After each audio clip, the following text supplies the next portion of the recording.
हरे कृष्णा। सही भक्तों को दंडवत प्रणाम। तो आज हम चर्चा करेंगे कि आखिर ये व्यक्ति का जीवन जो है गलत दिशा में कैसे जाता है। तो देखिए, मानव का जो जीवन है वो गलत दिशा में कैसे जाता है, मोह के कारण जाता है। तो भगवान ने कहा है भगवत गीता में, देहिनेऽस्मिन् यथा देहे कौमारम यौवनम जरा तथा देहांत प्राप्ति धीरस्त तत्र न मोहति। भगवान कह रहे हैं ये जो हमारी आत्मा है इस शरीर को धारण करके आ गई है और ये शरीर निरंतर मर रहा है। कैसे मर रहा है कि व्यक्ति का बचपन मर जाता है, जवानी मर जाती है और बुढ़ापा मर जाता है और मृत्यु आ जाती है। तो भगवान कहते हैं जो इस ज्ञान को रखते हैं वो मोह को प्राप्त नहीं होते, क्योंकि प्रकृति का नियम है। ये तो परिवर्तन हो रहा है। बचपन मर गया, जवानी मर गई, बुढ़ापा मर गया, मृत्यु आ गई और दूसरा शरीर मिल गया आत्मा के लिए। तो इसमें मोह नहीं करना चाहिए आदमी। तो मानव आखिर मोह करता कहाँ कहाँ है। मानव देखिए, पैसे से मोह करता है, बच्चों से मोह करता है, स्त्री से मोह करता है, प्रेम का से मोह करता है और वे मोह में अपना अमूल्य जीवन, जिसका कोई मूल्य नहीं है, उस अमूल्यवान जीवन को मूल्य की चीज में खर्च कर देता है। जिस चीज का मूल्य है, जो चीज बिना मोह के लोगों को मिल जाती है और मनुष्य अपना जीवन उस मोह में बर्बाद कर देता है। तो मानव को मोह नहीं करना चाहिए। तो मानव के जीवन का जो महत्वपूर्ण लक्ष्य है वो भगवान का नाम लेना है। लेकिन लोग भगवान का नाम ले नहीं पाते। क्यों नहीं ले पाते? क्योंकि वो गलत दिशा में चले जाते हैं। मोह करते हैं संसार से, पैसे से, बच्चों से, चिंता करते हैं, मोह करते हैं। तो मैं चाहूँगा कि अगर आप संसार को भी छोड़ना नहीं चाहते, भगवान के लिए नहीं छोड़ना चाहते, तो फिर आप उन सब चीज़ों को भगवान से जोड़ दीजिए। व्यापार है, कोई किसी काम को करता है, तो आप उस काम को भगवान से जोड़े रहिए। मतलब भगवत गीता का ज्ञान लीजिए आप, उस काम को जोड़े हुए। जब आप ऐसा करेंगे तो धीरे धीरे धीरे आपके दिमाग में ये आ जाएगा कि आखिर मानव का उद्देश्य क्या है। मानव जीवन का उद्देश्य मुक्ति पाना है। ये जो मनुष्य योनि मिली है हमें, ये सबसे उत्तम योनि है। इस मनुष्य योनि के लिए देवता भी तरसते हैं, वो भी चाहते हैं कि हमें मानव योनि मिले। तो देखिए, ये मानव योनि भगवान ने भोगों के लिए नहीं दी कि हम पैसे का भोग करें, स्त्री का भोग करें, खाने पीने का भोग करें, पिक्चर देखने का भोग करें। तो भगवान ने देखिए इतने उत्तम भोग दिए हमारे लिए, लेकिन हमें बुद्धि उससे भी उत्तम दी कि देख, अगर तू भोग की सीमा तक करेगा तो तेरा जीवन कैसे बर्बाद हो जाएगा। तू भोग करते करते ही जीवन तेरा नष्ट हो जाएगा और तुझे पता ही नहीं चलेगा कि तू इस संसार में किस लिए भगवान ने भेजा था और तूने जीवन पशुओं की तरह जिया और मर गया। देखिए, मानव को भोगों से भोग करना है, लेकिन सीमित मात्रा में करना है, क्योंकि मानव योनि जो है भगवान ने भगवान का नाम लेने के लिए दी है। उत्तम योनि है ये। अगर हमें भोगी करने होते तो हम कुत्ता बिल्ली बनते। देखिए, जानवरों को कितना बढ़िया दिया है। हाथी है, कुंटलों खाता है और उसकी पचाने की शक्ति कितनी तीव्र होती है कि एक कुंटल खाने के बाद भी उसको दस्त नहीं हो सकते और वो मल निकालता है, एकदम पचा लेता है, उसकी शक्ति इतनी हाई है। लेकिन हम कोई चीज़ खाने के लिए मन कर रहा है, मानो हमारा रसगुल्ले के लिए मन किया, हम 10 रसगुल्ले नहीं खा सकते हैं। जबकि मन कर रहा है किसी चीज़ पर, तो वो तो ज़्यादा खानी चाहिए। ज़्यादा भोग करो, ज़्यादा खाएंगे हमारी मशीन फेल हो जाएगी, हम बेकार हो जाएंगे। इसका मतलब ये है कि भाई, भगवान ने हमें इन कामों के लिए नहीं बनाया। अगर हमें भोग करने के लिए बनाया होता तो हम थकते नहीं।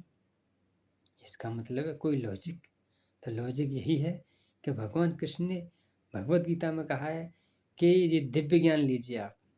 भगवत गीता का दिव्य ज्ञान आप लेंगे तो आप बहुत उच्च स्तर तक आध्यात्मिक जीवन जिएंगे। आपकी जो है उन्नति हो जाएगी, आध्यात्मिक उन्नति हो जाएगी। अगर भैया हम भोग कर रहे हैं लेकिन भोग से हम थक गए, इसका मतलब हमारा जीवन निकले हुआ। पैसा कमाते हैं हम, हमारा पेट नहीं भरता है, या हम डिस्टर्ब हो जाते हैं पैसा कमाते कमाते। क्यों? क्योंकि इस चीज़ के लिए हमारा जन्म नहीं दिया भगवान ने। और हम आध्यात्मिक ज्ञान कितना लेंगे, उससे हमारा मन नहीं भरेगा। हम भगवान का नाम कितना भी लें, उससे हमारा मन नहीं भरेगा। इसका मतलब मानव की जो जोनी है, ये भगवान का नाम लेने के लिए पैदा हुई है। भगवान का नाम लेने के लिए भगवान ने हमें जीवन दिया, तभी तो हमारा उससे मन नहीं भर रहा। बाकी खाने पीने की चीज़ों से हमारा मन भर जाता है, दस्त हो जाते हैं, हमारा ज़्यादा खा लेते हैं हम, पाचन क्रिया हमारी खराब हो जाती है। इसका मतलब भाई इस सब कामों के लिए हमारा जीवन नहीं हुआ।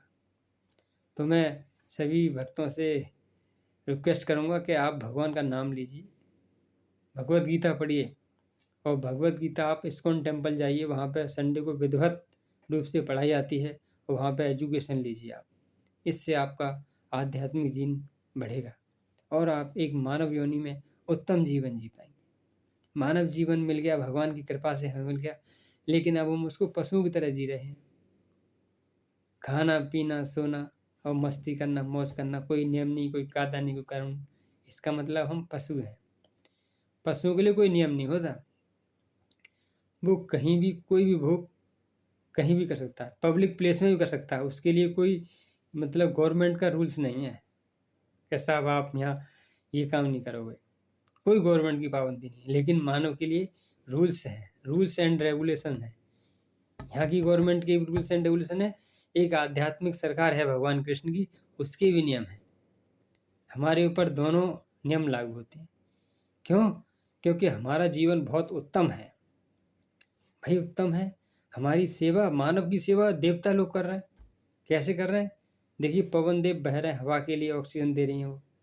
सूर्य देवता निकल रहे हैं, हमें गर्मी दे रहे हैं, नेचुरल एनर्जी है। देखो, देवता, इतने बड़े महान देवता सूर्य देव, जो तीनों लोगों को प्रकाशमान कर रहे हैं, वो हमारे लिए निकल रहे हैं। अगर सूर्य निकलना बंद हो जाए तो हमारा शरीर खराब हो जाएगा, बीमार पड़ जाएंगे, हैं। वर्षा हो रही है, इंद्रदेव वर्षा कर रहे हैं हमारे लिए, मानव के लिए। देखिए, मानव की योनि कितनी उत्तम बनाई भगवान ने कि हमारी सेवा देवता लोग कर रहे हैं।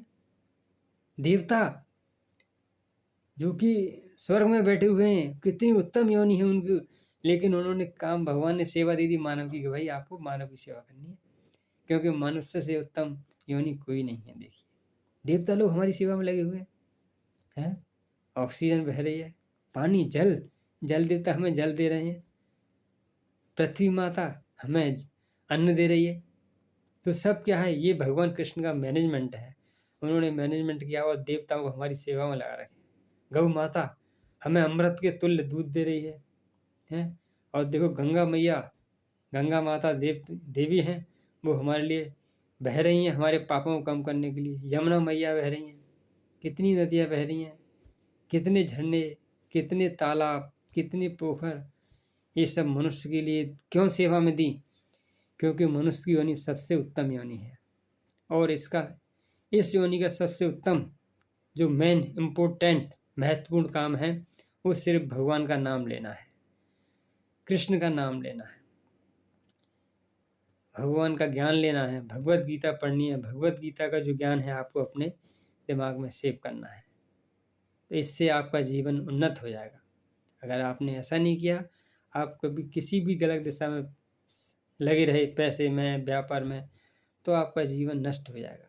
देखिए, व्यापार कहीं नहीं भाग जा रहा, पैसा कहीं नहीं भाग जा रहा, बिस्ती बच्चे कहीं नहीं भाग जा रहे।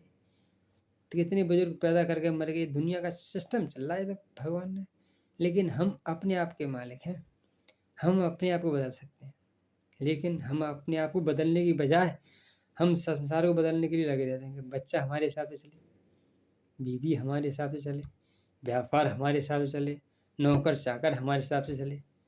तो वो तो हमारे हिसाब से चलेंगे नहीं, लेकिन हमारा जीवन, अमूल्य जीवन, वो बुढ़ापे में चला जाएगा।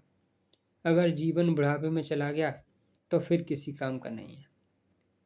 बुढ़ापे में मनुष्य की शक्ति क्षीण हो जाती है, इंद्रियां सब कमजोर हो जाती हैं, सुनाई नहीं देता, दिखाई नहीं देता, मुँह से बोल नहीं सकते, तो फिर जीवन की स्थिति खराब होगी। इसलिए यथा स्थिति आज से ही भगवान का नाम लेना है आपको। हरे कृष्णा कृष्ण कृष्ण हरे हरे, हरे राम राम राम हरे। तो मैं सभी से रिक्वेस्ट करूँगा कि आप भगवत गीता पढ़िए और भगवान कृष्ण का नाम लीजिए। इस्कॉन टेम्पल्स हर संडे को जाइए। आप कोई चीज़ छोड़ नहीं सकते तो इससे जोड़ दीजिए उसको। तो आपको दोनों चीज़ जोड़े हुए भी आपको एक आध्यात्मिक ज्ञान मिल जाएगा। लोग कहते हैं सर टाइम नहीं है भैया, आपकी मृत्यु आएगी उस समय भी आपके पास टाइम नहीं होगा। लेकिन यमदूत जो आएंगे वो आपको लात मार कर ले जाएंगे, चलो यहाँ से तुम्हारा समय समाप्त। तो वो समय आ जाए उससे पहले आप मृत्यु की तैयारी कर लीजिए, भगवान का नाम लेके, तो आप हंसी हंसी चले जाओगे और आपको दुख भी नहीं होगा। अगर आपने तैयारी नहीं की तो आपको बहुत कष्ट होगा उस समय जाने में, क्योंकि आप बंध गए यहाँ। तो मानव बंधने के लिए नहीं आया, मुक्त होने के लिए आया। बिना आसक्ति के काम करिए, भगवान का नाम लीजिए। हरे कृष्ण।